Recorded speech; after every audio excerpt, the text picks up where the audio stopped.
مولاي صلي وسلم دائما ابدا على حبيبك خير الخلق كلهم. الحمد لله رب العالمين. بسم اللہ الرحمن الرحیم نحمدہ ونصلی علی رسولہ الکریم. قابل احترام بھائیوں، دوستوں، بزرگوں، میری بہنوں، آپ سب کو السلام علیکم ورحمۃ اللہ وبرکاتہ. اور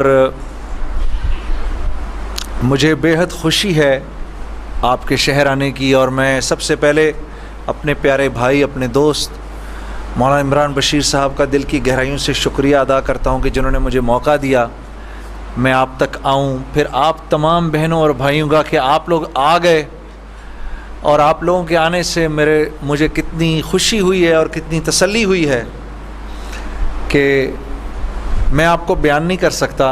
اللہ سے بس دعا ہے کہ اللہ پاک ہی آپ کو اس کا اجر عطا فرمائے اور اپنی شان کے مطابق عطا فرمائے.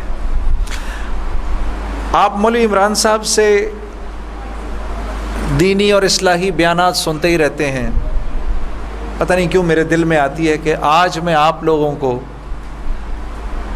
اپنی کارگزاری سناؤں کہ اللہ نے موسیقی سے اس طرف لانے کا جو میرا انتظام کیا وہ کیسے کیا. آئیں آج آپ کو میں یہ سناتا ہوں. آپ یقین کریں گے کہ یہی دن تھے، بالکل جولائی کی شدید گرمیاں تھیں. پنجاب میں تو جولائی میں موسم تھوڑا سا قدرے بہتر ہو جاتا ہے. کراچی میں جولائی میں حبس بڑھ جاتا ہے اور بہت بڑھ جاتا ہے.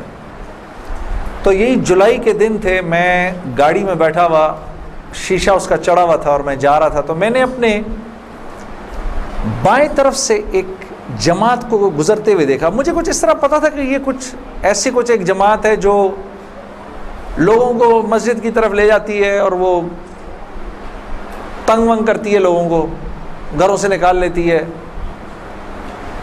تو لوگ اس جماعت سے بھاگتے پھرتے ہیں. کچھ ایسا سنا تھا میں نے، کوئی ایک ایسی جماعت ہے. تو میرے دل میں یہ خیال آیا کہ دیکھو تم تو آرام سے گھر میں بیٹھے ہوئے ہو، گاڑی میں بیٹھے ہوئے ہو، اور یہ دیکھو یہ بیچارے لوگوں کو نماز کی طرف، اللہ کی طرف بلا رہے ہیں، اور ان کے کپڑے بالکل بھیگے ہوئے تھے پسینے سے، اور تم ان کے بارے میں غلط سوچ رہے ہو. ایسا نہ ہو کہ آگے جا کے تمہاری گاڑی وجے کہیں.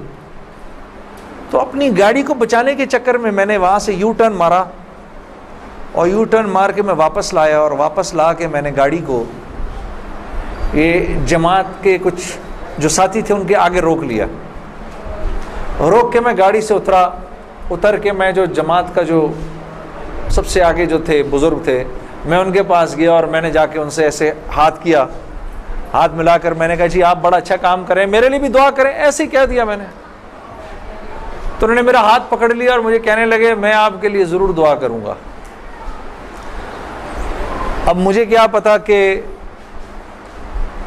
گشت پر نکلا ہوا ہو کوئی، اور وہ گشت پہ نکلا ہوا آدمی دعا کرے، یہ کیسے ہو سکتا ہے؟ اللہ قبول نہ کرے. ہو سکتا ہے اس اللہ کے ولی نے میرے لیے دعا کر دی ہو. اب آپ لوگ اللہ کا نظام دیکھیں میری بہنوں اور میرے بھائیوں، بہت عجیب بات ہے. اس جماعت میں ایک جو لڑکے تھے ان میں سے ایک نے اپنی مسجد میں جا کر بتایا کہ تمہیں پتہ ہے آج ہمیں روکا کس نے؟ تو انہوں نے کہا بھائی کس نے روکا؟ کہا وہ سنگر نہیں ہے جنید جمشید، اس نے آج، یہ لوگ مقامی گشت کر رہے تھے، اس نے گشت کے دوران ہمیں روک لیا. اس نے ہم سے ایسے کہا بھائی ہمارے لیے دعا کرنا. اور جس مسجد میں اس نے یہ بات کہی، اس مسجد میں ایک نمازی تھا جو تبلیغ میں لگ چکا تھا. وہ 16 سال پہلے میرے ساتھ سکول پڑھتا تھا. اللہ کا نظام دیکھیں، 16 سال پہلے میرے ساتھ سکول میں پڑھتا تھا، تبلیغ میں لگ چکا تھا. اس نے کہا کس نے روکا تمہیں؟ کہا وہ نہیں ہے، وہ سنگر جنید جمشید، اس نے روکا ہمیں. اس نے کہا اچھا میں ٹھیک ہے. اب میرے اس دوست نے مجھے ڈھونڈنا شروع کیا ہاں بچوں آپ لوگ آگے آ جاؤ, ادھر قالین پر آ جاؤ, ادھر آ جاؤ, ادھر آ جاؤ, آؤ میرے بھائی آگے آ جاؤ, ادھر قالین پر بیٹھ جاؤ, میرے لیے تو یہ کافی ہے, یہ قالین تمہارا ہی ہے, بیٹھو ادھر آ کے, ادھر آ کے بیٹھ جاؤ. لیکن بات نہیں کرنی اور یہ نہیں کرنا, آپ نے انکل کی بات سننی ہے, ٹھیک ہے, یہ نہیں کرنا, یہ نہیں کرو تھوڑی دیر کے لیے, کیونکہ اگر یہ کرتے رہو گے پھر بیٹا سمجھ ہی نہیں آئے گی ہم نے کیا بات کی, ٹھیک ہے. 2 منٹ کے لیے شیطانی ہتھ کنڈے سے جان چھڑا لو. ہاں اچھا, تو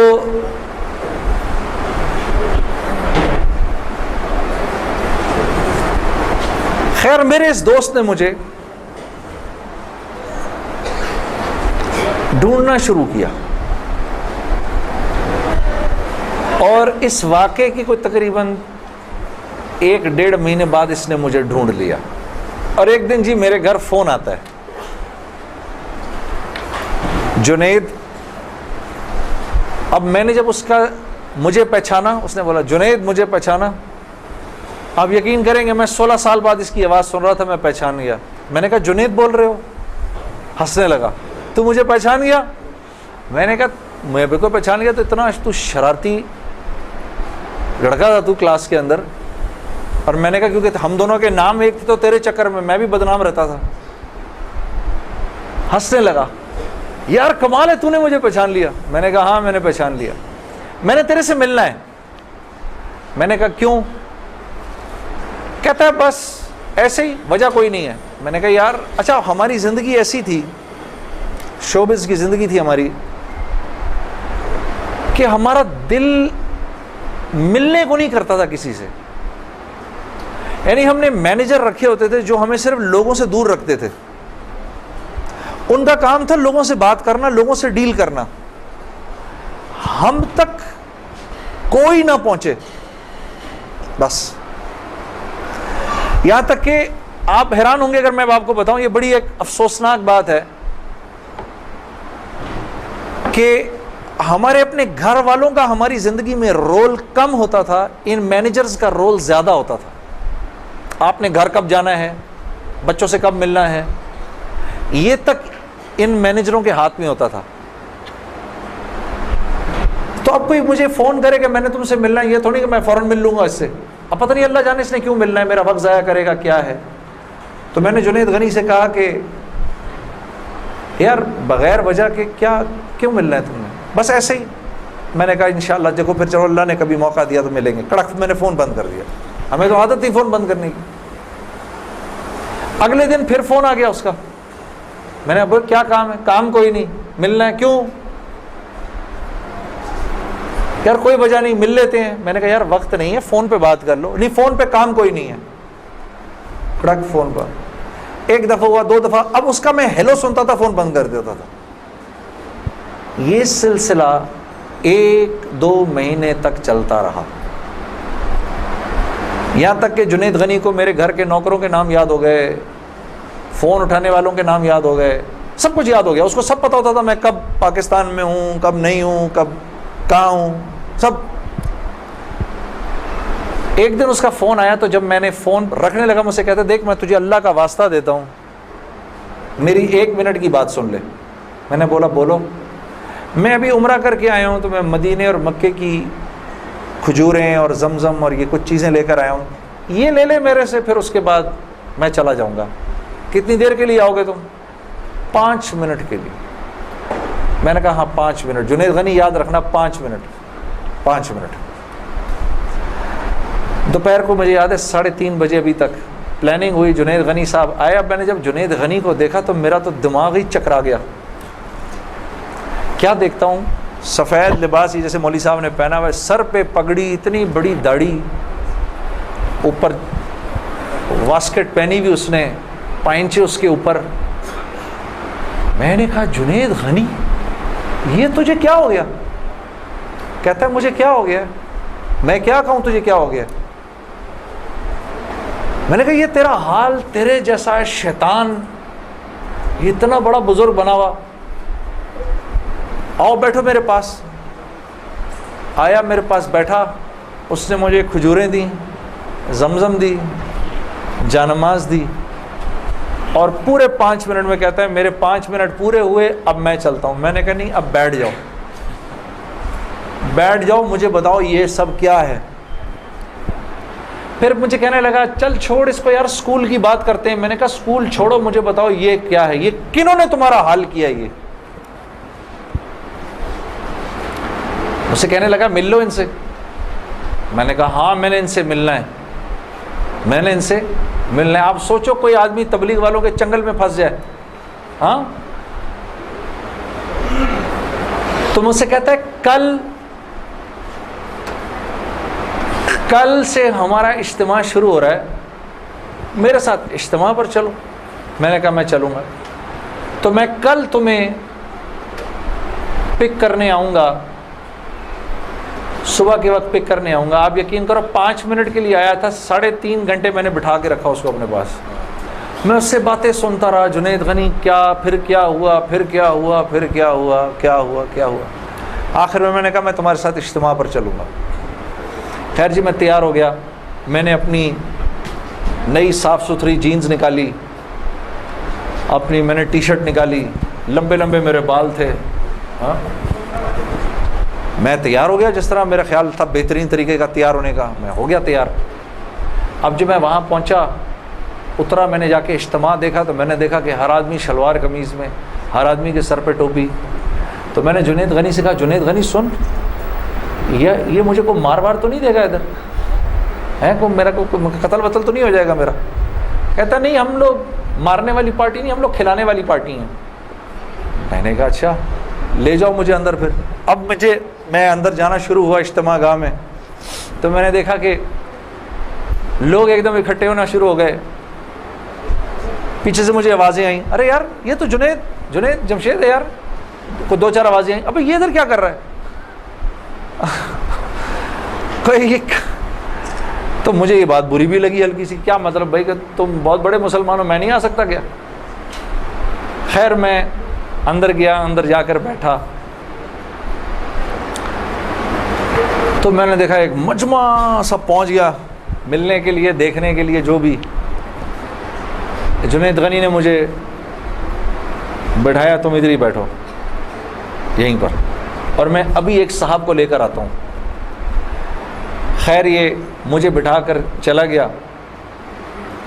اتنی دیر میں ایک نوجوان لڑکا, یہ جیسے بھائی لوگ بیٹھے ہیں اپنے, 18-19 سال کا, یہاں سے بیچ میں سے راستہ توڑ کے میرے پاس آ گیا. مجھے آ کر کہتا ہے جنید بھائی نماز پڑھتے ہیں آپ. تو میں اس کو ایسے دیکھنا شروع ہو گیا. اب میں نے کہا کیا جواب دوں میں اس کو, ہاں بولوں کہ نہیں بولوں, سچ بولوں کہ جھوٹ بولوں.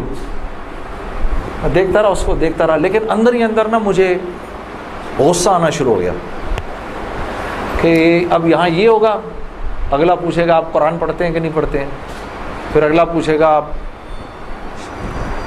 روزے رکھتے ہیں نہیں رکھتے ہیں, آپ نے حج کر لیا. مطلب یہاں اب میری کیا اب یہاں پر کیریکٹر اسیسنیشن ہوگی کیا؟ میں ابھی یہاں پر کیریکٹر اسیسنیشن کروانے آیا ہوں, اپنی کردار کشی کروانے آیا ہوں میں یہاں پر. تو میں نے وہ لڑکا جو ساتھ بیٹھا تھا, میں نے کہا یار اس کو بولو جنید غنی کو یہ مجھے غلط جگہ لے آیا, وہ میں یہاں سے جا رہا ہوں ابھی. وہ بھاگا گیا اس کے پیچھے, اس کو لے کر آیا. جنید غنی نے کہا کیا ہو گیا یار جنید, کیا ہو گیا؟ میں نے کہا یار کچھ نہیں. تو وہ کہتا ہے یہ ابھی ایک لڑکے نے آ کے پوچھا تھا ان سے آپ نماز پڑھتے ہیں نہیں پڑھتے ہیں. تو جنید غنی نے کہا تو نے اس لڑکے کو آنے کیوں دیا؟ اتنا غصے ہوا وہ اس پہ. میں نے جنید غنی کو ٹھنڈا کیا, میں خود بھی تھوڑا ٹھنڈا ہوا. میں نے کہا یار کیوں ناراض ہوتا ہے, وہ لڑکا بات تو صحیح کر رہا تھا نا کہ نماز پڑھنی تو چاہیے مجھے. تو اس نے جو جملہ بولا نا مجھے, وہ مجھے آج تک یاد ہے. جنید غنی نے جو جملہ بولا, اس نے کہا جنید ہم کیوں نہیں پوچھتے کہ تم نے کیوں نہیں کیا, ہم تو ترغیب دیتے ہیں, اس کے بعد اللہ سے دعا کرتے ہیں کہ اللہ وہ نیکی کرنے کی توفیق دے. ہاں وہ آج بھی مجھے وہ بات یاد ہے. اللہ پاک یہ مجھے بھی عطا کرے کہ ہم کسی سے یہ نہ کہیں بھائی تم نے کیوں نہیں کیا یہ, بلکہ نیکی کی ترغیب دیں اور پھر اللہ سے رات کو دعا کریں اللہ میرے اس بھائی کو, میری اس بہن کو توفیق دے وہ اس نیکی کو کر سکے. پھر میں نے کہا جنید غنی کو چل چھوڑ یار، میں ادھر ہی بیٹھا ہوں، میں کہیں نہیں جا رہا. اب جنید غنی صاحب نے ایک صاحب کو بلایا، ان کا نام تھا ڈاکٹر بلند اقبال. ابھی جب میں شان رمضان ابھی شان رمضان کر رہا تھا نا، یہ ابھی کچھ پچھلے رمضان میں، تو ڈاکٹر بلند اقبال صاحب بڑے عرصے بعد مجھے ملنے آئے. میں ملا ان سے، بڑی خوشی ہوئی. میں نے ان کو یاد کرایا وہ واقعہ جو میں اب آپ کو سنانے لگا ہوں. تو ڈاکٹر بلند اقبال صاحب میرے سامنے آ کے بیٹھ گئے. اور ڈاکٹر بلند، اب تبلیغ والوں کا بہن میں ذرا سا آپ کو بتاؤں کہ تبلیغ والے نا اب وہ سامنے والے کو جانتے نہیں ہیں، لیکن اس کو اللہ کی دعوت تو دینی ہے. تو آپ پہلے اس سے پوچھتے ہیں بھائی آپ کیسے ہیں، خیریت سے ہیں، آپ کا اسم گرامی کیا ہے؟ اچھا ماشاء اللہ ماشاء اللہ، بڑی خوشی ہوئی آپ سے مل کے، یہ میرا نام ہے، بڑا اچھا کیا آپ آئے. پھر باتوں باتوں میں پوچھتے ہیں کہ آپ کیا کرتے ہیں. تو میرے سے بھی انہوں نے پوچھ لیا، تو جنید صاحب آپ کیا کرتے ہیں؟ تو میں چپ کر گیا. اچھا کوئی بات نہیں، آواز آ رہی ہے نا میری؟ ٹھیک ہے، اللہ آپ لوگوں کو خوش رکھے. جی جی. میرے سے پوچھنے لگے جنید صاحب آپ کیا کرتے ہیں؟ اب میں اس کی شکل دیکھنا شروع ہو گیا. میں نے کہا ابھی تک تو جی جی جی اچھا اچھا اچھا اچھا ہو رہی ہے اس کی ریکارڈنگ. اچھا اچھا چلو آپس میں بات نہیں، میرے سے سن لو، آپس میں بات نہ کریں. تو میرے سے نا اب میں ان کی شکل دیکھوں، میں نے کہا اب تک مار نہیں پڑی تو اب پڑے گی. اب جو میں نے بتایا نا میں کیا کرتا ہوں، تو میرے چہرے کے بدلتے ایکسپریشنز دیکھ کے نا جنید غنی نے ان سے کہا ارے ڈاکٹر صاحب آپ اس کو نہیں پہچانتے؟ یہ وہ ہے نا جس نے دل دل پاکستان گایا ہے. ڈاکٹر صاحب کہتے ہیں ارے واہ واہ واہ واہ واہ واہ واہ واہ، مسلمان کی تو شان ہی یہی ہے، جس کام کو کرتے آگے بڑھ جاتا ہے. میں نے کہا یہ آدمی ٹھیک آدمی ہے،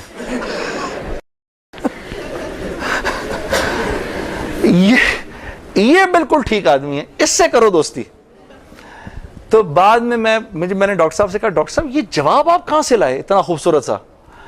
تو مجھے کہنے لگے یار میں نہ تجھے جانتا نہ مجھے یہ پتا دل دل پاکستان کیا.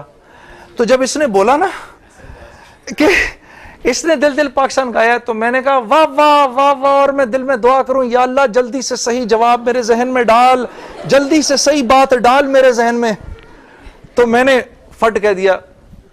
اور یہ بات میرے دوستو ہے بھی سچ کہ مسلمان کی شان یہ ہے، مسلمان جس کام کو کرتا ہے نا مسلمان اس کام میں آگے بڑھ جاتا ہے. ساری دنیا میں جن کاموں کو آپ برا کام سمجھتے ہیں نا کہ یہ برے کام ہیں، ان برے کاموں کو بھی اگر کبھی کسی مسلمان نے کیا نا تو یقین کرو غیروں سے بھی زیادہ کیا. ہاں یقین کرو، مسلمان ایک عجیب امت ہے، ہم سے بہتر کوئی نہیں. کنتم خیر امہ، بس یہ ہر لائن سے بہترین امت ہے. جس کو اللہ ہی کہہ دے تم بہترین ہو تو پھر ہمیں دوسروں سے پوچھنے کی کیا ضرورت ہے کہ ہم اچھے ہیں کہ برے ہیں. ہاں اب میں پورا دن ڈاکٹر بلند اقبال صاحب کے ساتھ پھرتا رہا. اور جب دن کا آخر آیا تو جنید غنی نے مجھے کہا کہ چل میں تجھے اب گھر چھوڑ دوں. میں نے کہا گھر تو مجھے چھوڑ دو، لیکن یہ بسترے کیا ہیں، یہ جو بسترے لگے ہوئے ہیں؟ کہا یہ رات کو لوگ یہاں سوئیں گے. میں نے کہا اور یہ جو بزرگ حضرات ہیں یہ بھی ادھر ہی سوئیں گے. میں نے کہا یار میں تو ان سے زیادہ فٹ آدمی ہوں، اگر یہ بوڑھے لوگ ادھر سو سکتے ہیں تو میں بھی سو سکتا ہوں. تو اس نے کہا یار نور اللہ نور، تیرے لیے بھی بسترا لگا دیتے ہیں.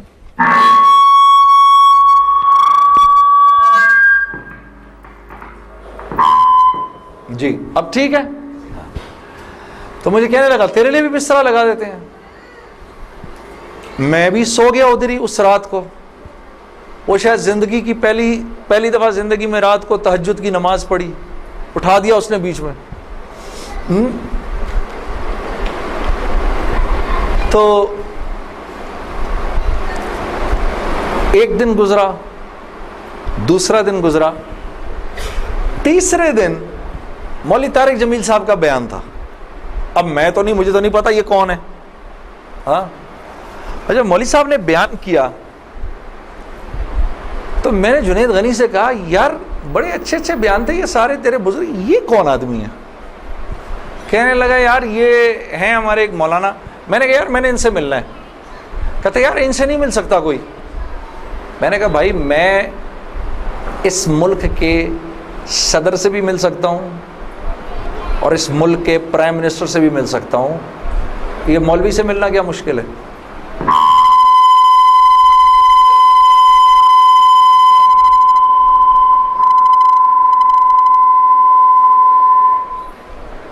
اب ٹھیک ہے, ٹھیک ٹھیک بہترین, تھوڑا سا اور تھوڑا سا اس کا گیم تھوڑا کم کر دو. ٹھیک ہے. ان میں سے زیادہ تر لوگوں کو نہیں پتا کہ اس مائک سے میرا تعلق جو ہے وہ ان ساروں کی عمروں سے بھی پرانا ہے. اچھا اب ٹھیک ہے, اب ٹھیک. آپ لوگوں کو پیچھے آواز آ رہی ہے؟ بس بس. تو خیر میں نے اس کو کہا مجھے ملنا ہے, ہر صورت میں ملنا ہے. کہنے لگا یار کس طرح کریں گے, چل میں تجھے لے کے چلتا ہوں. خیر جی ہم پورے مجمع میں سے نکلے دونوں, کرتے وہ پیچھے حضرات کے ٹینٹس لگے ہوئے تھے. کرنگی میں ہوا تھا یہ کراچی کا اجتماع. میں اور یہ بات کر رہا ہوں 1997 سپٹمبر 1997 3rd of سپٹمبر, مجھے ابھی تک یاد ہے میری سالگرہ تھی 3rd سپٹمبر 1997. عمر بھی بتا دوں میری کیا ہو گئی تھی, معلوم ہے سب آپ کو, سب کو پتہ چلے گا. 50 سال کا تو ہو ہی گیا ہوں نا میں. اب کیا ڈرنا, جو 50 سال کا بندہ ہو جائے وہ کیا عمر چھپایا اپنے. خیر تو میں جب ادھر پہنچا تو وہاں پر ایک لڑکا ایسے ڈنڈا لے کر کھڑا ہوا مولوی صاحب کے کمرے کے باہر. تو مجھے دیکھ کر وہ مسکرانے لگا, جنید بھائی آپ ادھر کیا کر رہے ہیں؟ اب مجھے 3 دن تو گزر گئے تھے. میں نے کہا کیوں بھائی, میں کیوں نہیں آ سکتا ادھر, تو بڑا مسلمان ہے میرے سے. ہنسنے لگا, نہیں وہ میں نہیں کہہ رہا, میں آپ کو دیکھ کے تھوڑا حیران ہو گیا, کیا کام ہے؟ میں آپ کا بڑا فین ہوں. میں نے کہا اچھا. تو میں نے کہا کہ مجھے یہ جو تھے نا مولانا طارق جمیل, ان سے ملنا ہے. کہ یار جنید بھائی ان سے تو ملنے کی کسی کو اجازت نہیں ہے. میں نے کہا تم جا کر بتاؤ تو صحیح کہ میں نے ملنا ہے. اچھا میں کچھ کرتا ہوں. خیر وہ اندر گیا, اس نے اندر جا کر کہا کہ آپ آئیں اندر. تو میرا دوست جنید غنی مجھے لے گیا. آپ یقین کرو میں نے مولوی طارق جمیل صاحب کو زندگی میں کبھی اکیلے بیٹھے نہیں دیکھا. وہ اللہ نے شاید اس دن ملوانا تھا یا بات کروانی تھی, اکیلے بیٹھے ہوئے تھے خیمے میں اپنے. جنید غنی نے جا کر اندر کہا مولانا میرا ایک دوست ہے جنید جمشید, وہ آپ سے ملنا چاہتا ہے. مولانا نے کہا کون جنید جمشید؟ میں باہر کھڑا حیران ہو گیا, ان کو کیسے پتا میں کون ہوں؟ اندر بھیجو اس کو, اندر بھیجو. مجھے بلایا اندر اور جنید غنی کو کہا تم باہر جاؤ, تم باہر انتظار کرو. وہ باہر چلا گیا. یہ نوجوان جیسے بیٹھا ہے ایسے جا کے میں مولوی صاحب کے سامنے بیٹھ گیا اور مجھے ایسے تیز نظروں سے انہوں نے دیکھنا شروع کر دیا. میں نے کہا آپ مجھے ایسے کیوں دیکھ رہے ہیں؟ کہتے ہیں میں تجھے نہیں دیکھ رہا, میں تو اللہ کی شان دیکھ رہا ہوں. میں نے کہا جی کیا مطلب؟ کہا تیرے بڑے بڑے بورڈ لگے ہیں فیصل آباد کے اندر, بڑے بڑے بورڈ لگے ہیں.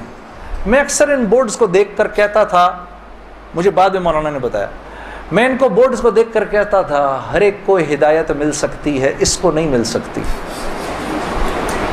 ہاں آج میں جب ادھر ایئرپورٹ آ رہا تھا تو ایئرپورٹ پہ تیرا بڑا سا بورڈ لگا ہوا تھا, ایسے ہی میرے دل میں آئی یا اللہ کیا یہ نہیں ہو سکتا کہ اس سے میری ملاقات ہو جائے, اور تو میرے سامنے بیٹھا ہے, میں اللہ کی شان دیکھ رہا ہوں.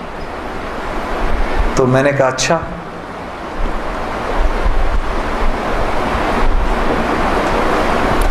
کہنے لگے دل پاکستان تو نے گایا ہے؟ میں نے کہا جی. میں نے کہا آپ نے سنا ہے؟ کہا نہیں سنا تو نہیں, بسوں کے پیچھے لکھا دیکھا ہے.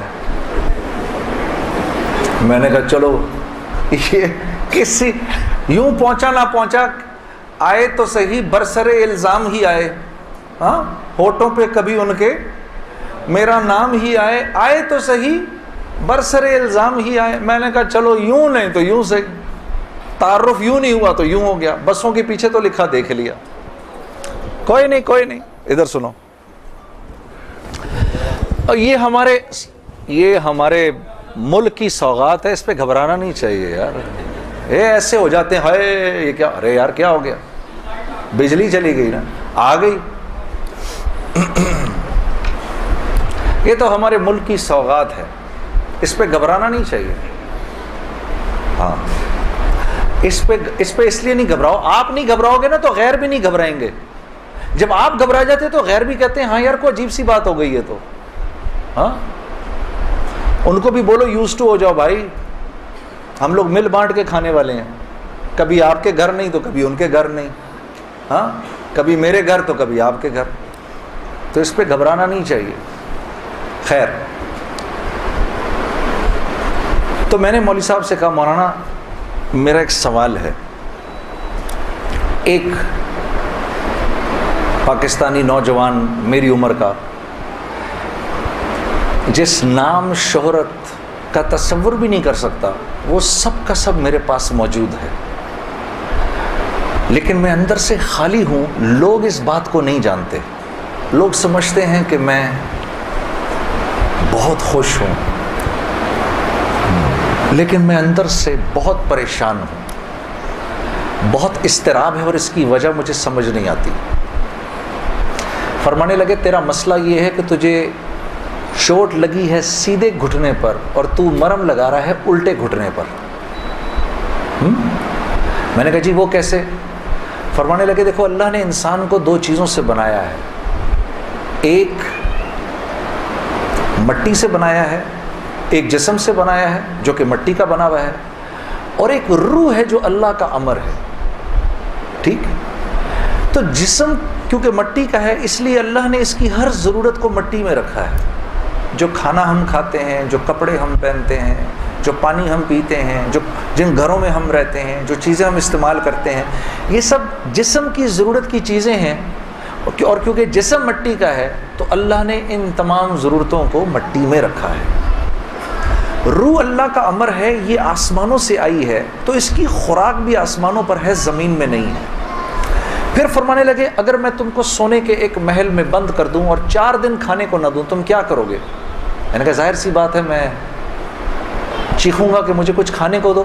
کہا بس یہی حال تیری روح کا ہے کہ تیرا جسم اچھے اچھے کپڑے پہنتا ہے، بڑی بڑی گاڑیاں چلاتا ہے، اچھے اچھے محلوں میں رہتا ہے، اور تو اپنے آپ کو سیٹسفائی کرنا چاہتا ہے، لیکن اندر تیری روح جو ہے وہ بھوکی ہو کے جب چیختی ہے تو تیرے سر میں درد ہوتا ہے، تو اس روح کی بھوک کا بھی تو علاج کر۔ تو میں نے کہا اس کی خوراک کہاں ہے؟ کہا یہ آسمانوں سے آئی ہے تو اس کی خوراک بھی آسمانوں پر ہے، زمین میں نہیں ہے۔ اور دل کے سکون، چین اور اطمینان کا تعلق اس مٹی کے بنے ہوئے جسم سے نہیں ہے بلکہ اس آسمان سے آئی ہوئی روح سے ہے۔ تو میں نے کہا اس کی غذا کیا ہے؟ فرمانے لگے اس کی غذا اللہ کا کلام ہے، اللہ کے حکم ہے، اس کی غذا نبی کی زندگی ہے، نبی کے طریقے ہیں، نبی کی سنت ہے۔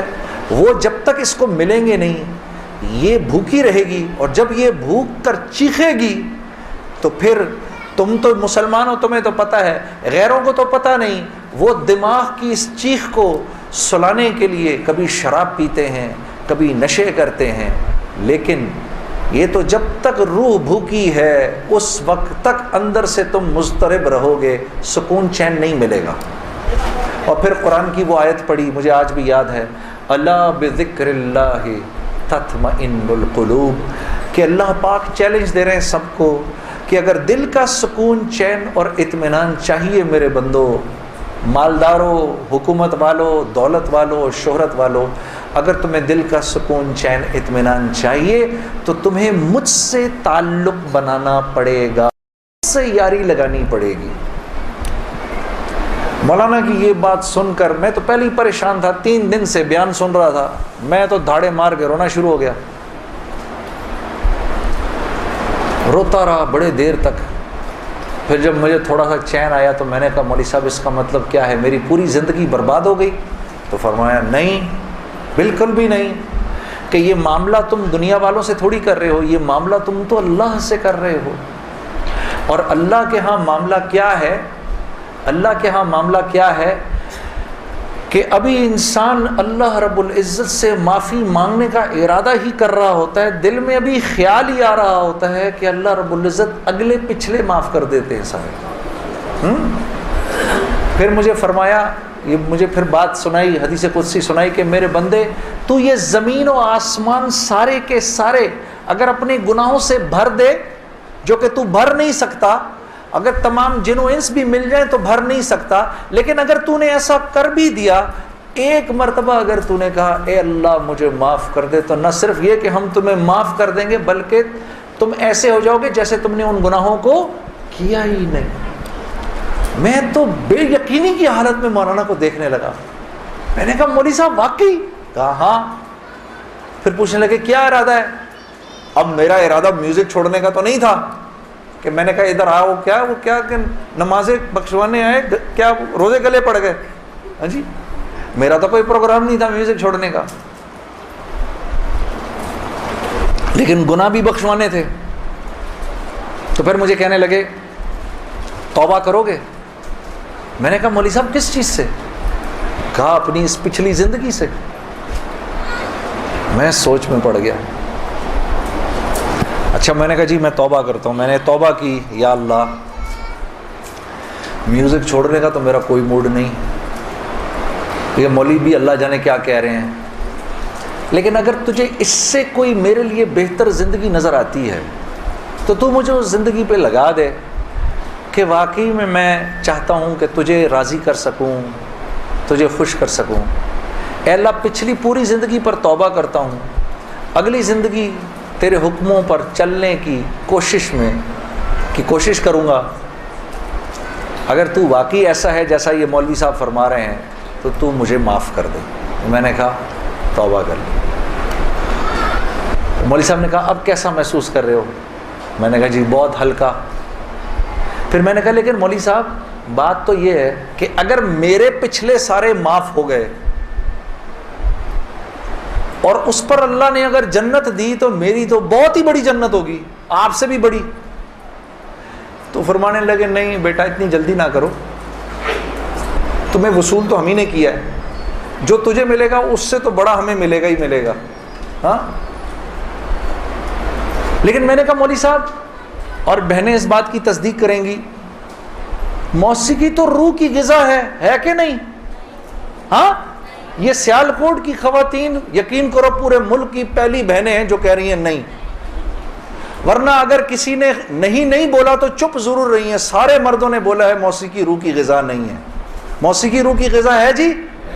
یہ دیکھو اب آواز آئی ہے، اب ایسا لگ رہا ہے کوئی بیٹھ کے سن رہا ہے جی۔ موسیقی روح کی غذا ہے جی؟ شاباش، اللہ آپ لوگوں کو اس پر چلا دے، اللہ رب العزت آپ کے موبائلوں میں جتنے بھی گانے ہیں سب اڑا دے اسی وقت، گھروں میں جتنی کیسٹیں ہیں سب ٹوٹ جائیں، اللہ کرے ساری سیڈیاں ٹوٹ جائیں، اللہ پاک ایسے کرے گانے کی آواز ہی نہ سننے کو ملے آج کے بعد آپ میں سے کسی کو۔ یہ سوچ لو، آمین قبول ہو جائے گا، اب سوچ کے بولنا آمین۔ تو مولوی صاحب نے مجھے کہا کہ نہیں، موسیقی روح کی غذا نہیں ہے، موسیقی نفس کی غذا ہے۔ موسیقی کس کی غذا ہے؟ نفس کی۔ یہ واقعی نفس کی غذا ہے، اور یہ ایسا زہر ہے، ایسا زہر ہے، یہ جب اندر جاتا ہے تو پتہ ہی نہیں چلتا کہ نقصان کتنا کر گیا ہے۔ ٹرائی نہ کرنا، لیکن آپ کہیں جا کر اللہ کی بات سنیں، اس کے بعد جا کر 5 منٹ کا گانا سنیں، ساری صفائی ہو جائے گی، سب اندر ساری صفائی ہو جائے گی۔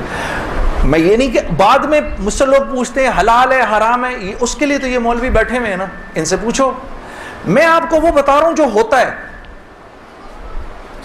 میں آپ کو وہ بتا رہا ہوں جو ہوتا ہے۔ کہ یہ انسان کو بے باک کر دیتی ہے. مجھ سے کسی نے پوچھا بھائی اپنے ملک کے لیے گانا, میں کبھی اپنے ملک کے لیے گانا وہ ایک اور چیز ہے.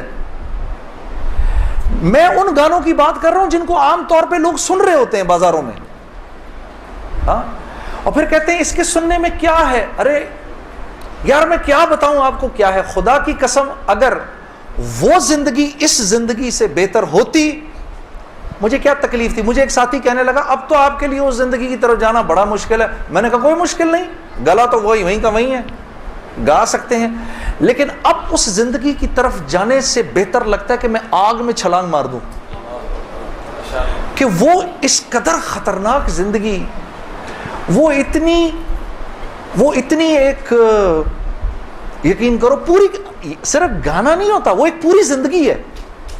وہ ایک پوری زندگی کا نام, جیسے یہ ایک پوری زندگی کا نام ہے نا, صرف دعوت کے 2 بول نہیں ہیں.